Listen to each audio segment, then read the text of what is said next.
You're welcome back. It's still Daybreak here on Trust TV, and it's time for us to take a look at stories that made it to the front pages of selected dailies. Well, starting off with Daily Trust. Boldly on Daily Trust, one party state dangerous for Nigeria, says Jonathan. At the top left, LP suspends Abia Governor Kingibe and 4 others. IGP sets up special police unit for elites protection. Flying Eagles in sports. Flying Eagles reach AFCON quarterfinals. You find that on page 29 if you're interested in sports. And on insecurity, Minister National Assembly differ. Senate retained 7.5% VAT.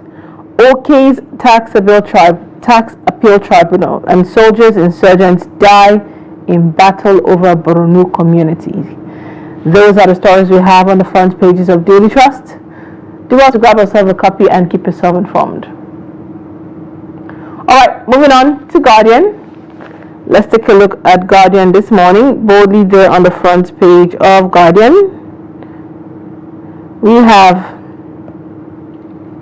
tax reform advances as Senate debate closes, retains VAT at 7.5%. Still on Guardian, military kills over 13,000 terrorists, rescued 10,000 hostages in 2 years.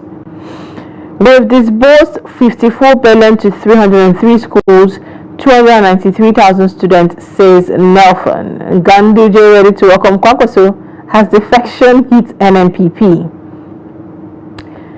Still on Guardian, probe detects pilot error, indicts company in Wigwe's helicopter crash. And federal government to fast-track cash transfer to 15 million households. Court admits tapes of Kano ordering Tinubu, Wike's death and burning of federal government property. And 500 aspirants jostle for 57 council chairmanship seats in Lagos. Lagos BOI Sterling Bank pulled 10 billion naira to empower businesses and create 10,000 jobs. And on 2027, LP imperiled by counter-sanctions, defections, and infighting. Still on Guardian, eyes on conclave for new pope. Those are the stories we have on Guardian. Do well to grab yourself a copy and keep yourself informed. Alright, let's take a look at this day. On this day, Jonathan introducing one-party state via backdoor invitation to crisis.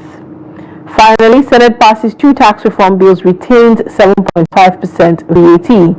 Federal government gets 10%, state 55%, local government 35%. Defines derivation as place of consumption. OK's tax appeal tribunal established and changes FIRS to NRS. Chairman to be named executive vice chairman and tax agency to get 2% of cost collection. And at the top, Wigwe's helicopter crash due to negligent pilot error, NTSB reveals. Nigeria removed from list of countries indebted to IMF.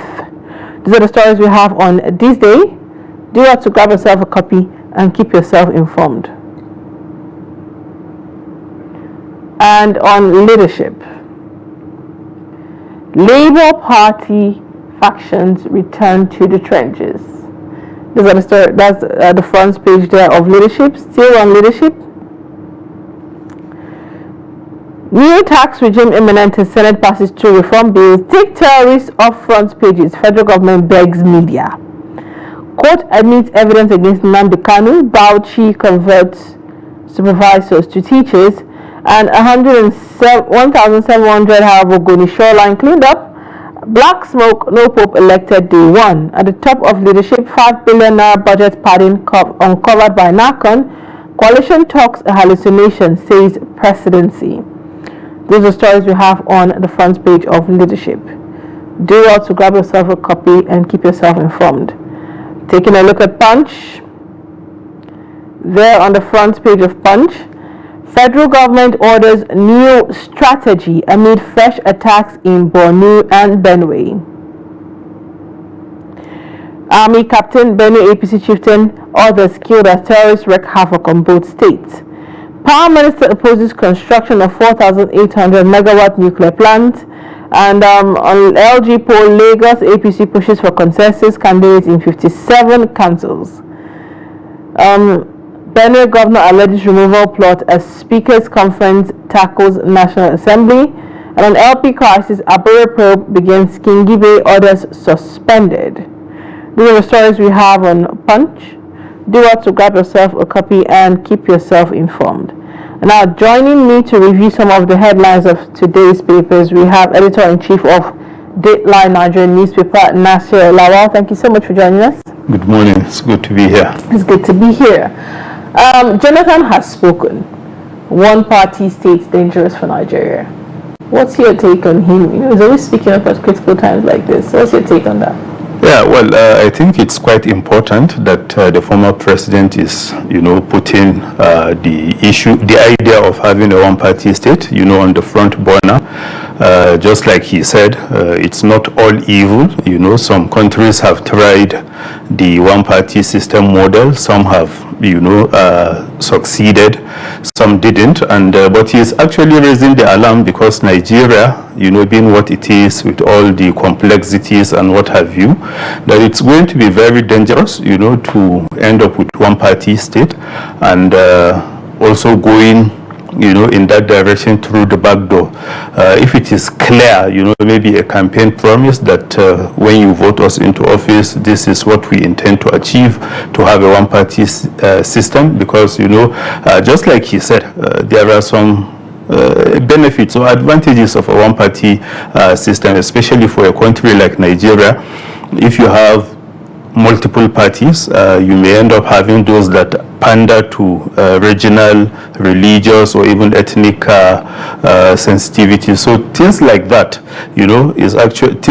are actually what inspired the remarks by the former president. I hope this time around, the presidency will listen. I know they have said, quite a number of times, and even the governor of Nasarawa State has made himself like a spokesman for that idea, saying that no, that's not the idea of the ruling party to end up with a one-party state. But what they want to achieve is to have a dominant party, with smaller ones around it. Sadly, in Nigeria, politics is not about ideology. If it is about ideology, then we wouldn't have any cause for concern, because people will know what they expect and which party best represents their interest and what have you. But the problem with Nigeria, like I said, it's not even as if politicians want a one-party state. No, actually what they want is to be in power, and then all the other political parties to be like subservient to you. Like whatever you say, nobody will challenge it. If they're able to get that, then we may end up with multiple parties, but then the idea will be the same, because one-party state may lead to dictatorship, as we are seeing presently. When you go to the states, for instance, each state, all the parties, the states that they control, when it comes to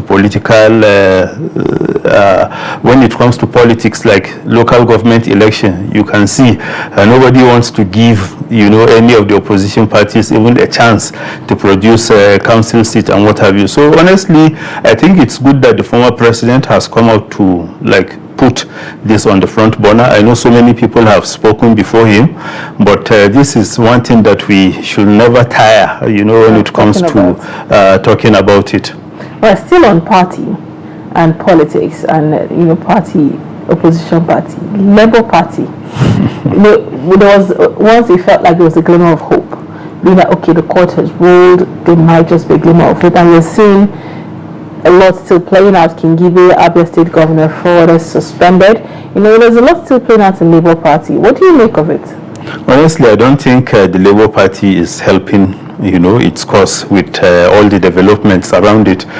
Because, why should you suspend the only governor that you have, one of the senators that you have, especially one that is very symbolic, the one that represents FCT.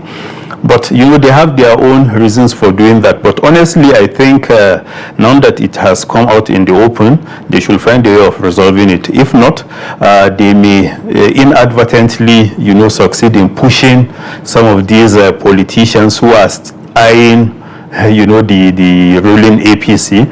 It will make it easier for them to just defect, to say that you can see what my party is doing, they don't want me in the party, so why should I remain here? That's why I like what the Speaker of the Edo State Assembly did. He was clear about his reason for defecting, that he's defecting because he wants to retain his position as the Speaker of the House of Assembly, because he believes, his community is benefiting because he is the Speaker, and if he leaves that position, the same community that he represents may suffer for it.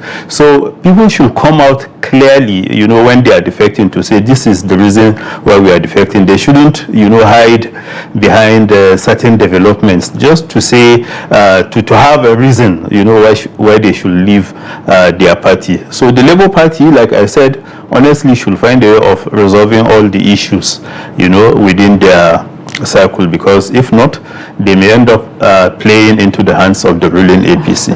Which looks like they already are. All right, let's touch a bit on insecurity now.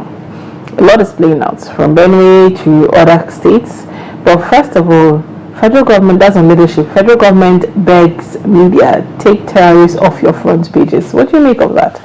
Well, I think the media is actually doing that, but from time to time, once in a while, we end up leading with, things that have to do with insecurity. And that's not because we want to give all this terrorist publicity. No, it's because we want to draw the attention of the government to say, look, this is happening. If you don't, do the needful, we may end up losing, so many places. Right now, we have so many ungoverned spaces in Nigeria.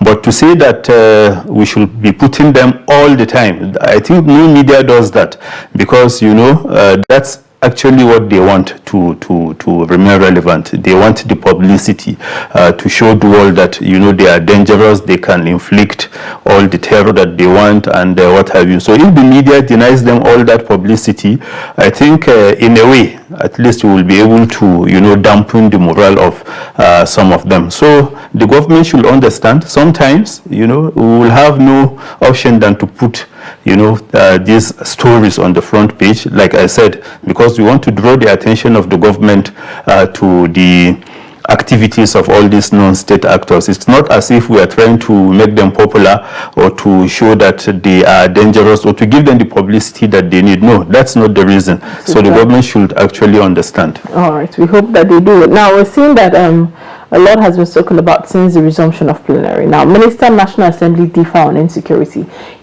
ranging from the expectations of Nigerians when plenary resumed and during the last FEC meeting where they moved issues of state police in one side. What do you make of all of that and the recent developments towards how the top is handling and looking at the level of insecurity in the country? Well, I think the Minister of Defense, that's Mohammed Badru Abubakar, wasn't happy with the lawmaker who said, the terrorists are now better armed than Nigerian security forces. He came out to say that no, the Nigerian armed forces are actually better equipped and what have you. But the problem is, we see all these terrorists, making some gains sometimes, against our own forces, the ones that we spend lots of money to train.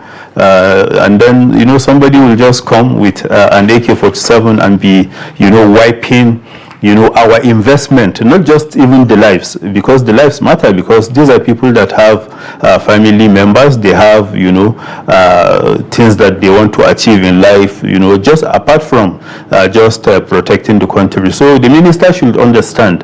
I don't think the lawmaker is saying that just to spite the government. Probably he's also trying to draw the attention of the government, because like we have seen, sometimes the terrorists will attack a military formation, and then they will end up taking all the arms and what have you. So what's the benefit of having better arms and then still losing grounds to all these non-state actors? So I think it's okay for the minister and then the National Assembly or the lawmakers not to agree, but if that will lead to more security for Nigerians, because I wouldn't want a situation whereby the minister and the lawmakers will be speaking from the same page, while in reality the people are suffering from the activities of all these non-state actors. You're saying the fact that they're on a different page might just be a blessing for the state. But let's watch and see. Let's get back to the tax talk. Looks like it's back on the table again. Senate retains the 7.5 VAT, OK's tax appeal tribunal, among other recommendations that have been made by the Senate there in regards to that. What do you make of that, how it's going? Actually, I'm waiting to see, the content of the bills that, they passed. Probably all the issues that, some stakeholders,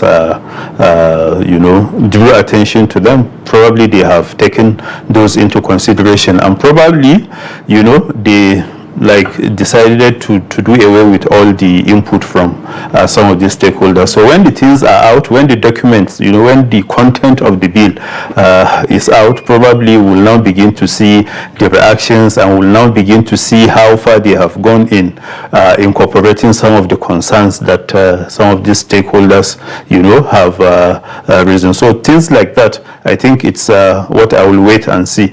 But, I also believe, now that they have passed two, and according to the Senate President, two of the other bills are likely to be passed today. So I will wait and see what the states, especially the ones that came out, gun blazing, saying that no, we won't agree, this will shortchange us and what have you. We want to see, their reactions to it. Probably, all their concerns have been incorporated somehow. If that's not the case, then we'll wait and see how they react to it. Well, let's take a look at Lagos LG local government poll. What is your expectation from that? Being that Lagos, during the election, Labour Party won Lagos. Lagos is, we know how Lagos its politics can be. We saw what played out in the State House of Assembly, and now their local government elections are coming up. What are your expectations from it? Well, actually, I don't even understand how they are ending up with 57 local government councils, because, if you check the Nigerian Constitution, Lagos has 20 local governments. So I don't know how the funding, how, all the things will be. I think it's like a plus now that we are heading towards autonomous local governments in Nigeria. Local governments should be allowed, to generate their own income, and then states will be able to do that, so that without waiting for the federal government, to be funding all these local governments. So honestly, that's my major concern. But like I said, this is a state holding a local government election, and if the past, our experiences are anything to count on, probably we may end up with all the seats going to the ruling party. But when you give power to the people at the grassroots, I think it takes some of the pressure off the states and even the federal government, because right now our attention is always, at the center. What the president did, or what he failed to do, what the state governors did or failed to do. In some instances, nobody is talking about the local governments, because the states have made them like just mere appendages. They take their resources, do whatever they want, do whatever they like, and then people are now blaming the local governments for not doing enough, when in reality the states have not allowed them to function as envisaged by the Nigerian Constitution. All right, I had to go in to look for the details of this story to understand it better. IGP sets up special police unit for elite protection. And indeed, it says there that, the unit is to provide adequate security for elites in the country. What do you make of that? Well, the elites are also Nigerians, but the thing is, if we are able to secure the country, then the elites will not have to worry about, going about with policemen and what have you. I know maybe what he is trying to say, or what he is trying to tell Nigerians is the fact that, look, these elites are targets of, kidnappers and other criminals. And once they are taken, the first point of blame is always the police. So let us, find a way of putting more security to them so that, nobody, does anything to them. And then, we wouldn't have to worry about people blaming the police for what happened. But in reality, just like I said, they are also Nigerians. And if you don't secure Nigeria, the whole of Nigeria, honestly, I don't think the elites, safe as well, will be safe at all, because they are also Nigerians. Just secure the country, and then nobody will now feel the pressure of moving about with security personnel. Sometimes it's even embarrassing if you see people that hold no position at all, moving with all sorts of police protection and what have you. And this is the same IG that was recently in the news saying that they will withdraw the mobile police attached to VIP. So some of it is actually contradictory, but like I said, we are also Nigerians. We also need protection, not just the elites. So they should find a way of protecting all of us, whether we are part of the elites or whether we are part of the less privileged, as they say. Nigeria would see the elite without any security apparatus around them. Thank you so much for joining us on the show this morning. Thank you for giving life to the stories on the front pages of the dailies we took this morning. It's always good to have you. Thank you for having me. And to our listeners out there, thank you so much for sticking around. I hope we've been able to keep you informed and we've carried you along on happenings and things that matter to you as a Nigerian. My name is Lian Okazi. Let's do this again tomorrow. Bye for now.